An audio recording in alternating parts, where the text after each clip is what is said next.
Hey, what is up everybody? This is Steve Breach coming to you here today. I actually have my phone sitting on top of the little hood that goes on top of the oven, or I guess this is the stove. I'm going to be making bacon as I make this video for you guys today, talking about the upcoming San Francisco 49er football game. They're going to be playing the Dallas Cowboys on Sunday. It's going to be a big game. The Niners, as of right now, honestly, sort of are trash. They're a bad football team. That's honestly probably the best way to put it. There's some positives that are going on about the team as we speak as of right now, but there's a lot of negatives. I don't think the San Francisco 49ers are a good football team. Dallas, on the other hand, Prescott, I think is the kid's name, been doing really good. That guy's been really kicking some ass out there.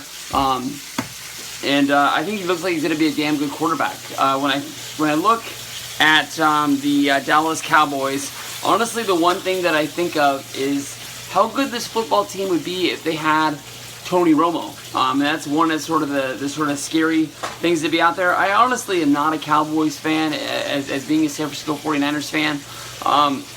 I don't think you can give any props to the Dallas Cowboys, but for one thing, they've been a borderline good team, but they haven't been a really good team in a long time. And a lot of people give, Tony Romo a lot of flack for not being a good quarterback. I don't know. I don't know if this is the changing of the guard, but I don't know if it's because of you respect football players when you're a really big football fan, is that you don't want to see good players get hurt down. I think that Romo has been a damn good quarterback moving into that Dallas job. Maybe he got a lot of praise early on in his career as being like the savior of Dallas Cowboys football. After they sort of like trying to bring in Drew Bledsoe, after Drew Henson, after name after name after name of guys that's not named Troy Aikman. I mean, that's a hard job to fill, especially when you have an owner like Jerry Jones who wants you to deliver ASAP. But I don't know. I think this is a good football team. I've been able to watch 2 of their games this season. I watched the Monday game where they did give up a lot of points and they did let the Bears back into that game.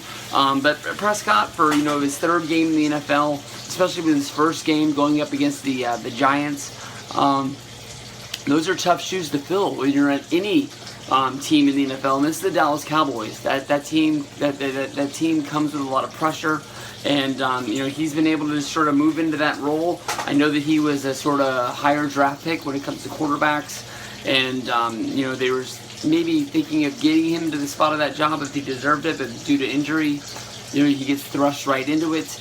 I don't know. I can honestly tell you that this morning I smiled when I saw the news about Dez Bryant having how did they put it? They said it was a hairline fracture in his knee, that he might not play. They're not quite sure of what his status is going to be.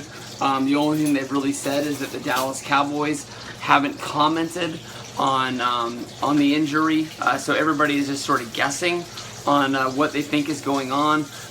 They say that an average player is going to be out for about 3 to 4 weeks.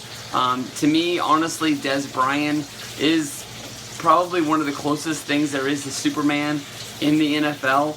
If anybody's going to come back and not miss a wink, it's going to be him, which sucks, and that's one of the reasons why I'm sort of scared that the Cowboys haven't commented on the injury. And there's a part of me that would not be surprised if Dez Bryant just rolls on out there, catches 10 balls for 200 yards with 3 touchdowns on the day because the defense of the Niners can't stop him. I haven't heard about what is going on with Jimmy Ward's quad. He did sustain an injury last week. Took him off the field early on in the game, and Eric Reed was sort of left out there on his own. And I don't know. We'll have to see what's going down. If Prescott's going to start, he's going to have one less weapon if Dez Bryant isn't out there. But we all know that the Cowboys are a damn good running team. And the Niners haven't looked great at stopping the run. They haven't been great at stopping the long ball. last week, the defense didn't show up at all. The offense didn't show up at all. Carlos Hyde was pretty much the only guy on the team who had a good day stats-wise, but I just think that they played a bad football game, and that's the only way to really put it. We'll have to see what goes down on Sunday. The Niners and the Cowboys have always put on damn good games. They've always been an historic rivalry going back to, being in the 90s, where Steve Young had to find a way to conquer the Cowboys of, Emmitt Smith, Troy Aikman, Michael Irvin, and that hell of a defense that those guys put out there, with everybody from Deion Sanders to Ken Norton. Well, Norton ended up becoming a Niner in the long run. Charles Haley went from the Niners to the Cowboys as a part of that rivalry. In my pick'em league, as well as, common sense, I say that it's going to be a long day for the 49ers. And we'll have to see what goes down. Maybe Gabbert's going to be able to do something. Every press conference, it seems like every Monday, even in the game that they won against the Rams, the press conference questions on Monday are always about Kaepernick. I'm not quite sure if it's because of all the off-season, or not off-season, but all of the off-the-field publicity the guy's getting. That the reporters want to see if maybe Chip Kelly is going to snap and say something that they can run with, and they can write a story for a day about the fact that Chip Kelly doesn't like Colin Kaepernick and all of his off-the-field antics and stuff like that. But Chip Kelly, for the most part, has stood up for Kaepernick, even saying that he believes in what he's doing is right. And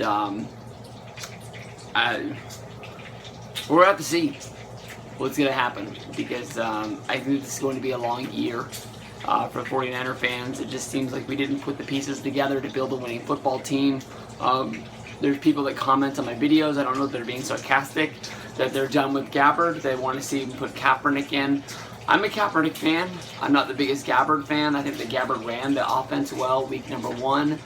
Week number 2, he looked good in spurts where he was able to sort of drive that team down the field and make it where we weren't out of it completely, even though that if you were watching that game, you could tell the Panthers were a better football team than us. It was going to take a small amount of a miracle for us to be in there, but the Panthers kept letting us in that game. They never really stomped us down the throat and put us down to the ground. So it all depends on what team shows up. If you're a betting guy, if you want to have some common sense, pick the Cowboys. I think they're a better football team, and it's just to be another week where the Niners have to go out there and they have to try and what's the word I'm looking for? Try and get another one of those moral victories that don't really mean shit, but you can tell to a fan who watches the game week after week that we're actually building and moving towards becoming a competitor soon, because this sucks. That's all I gotta say.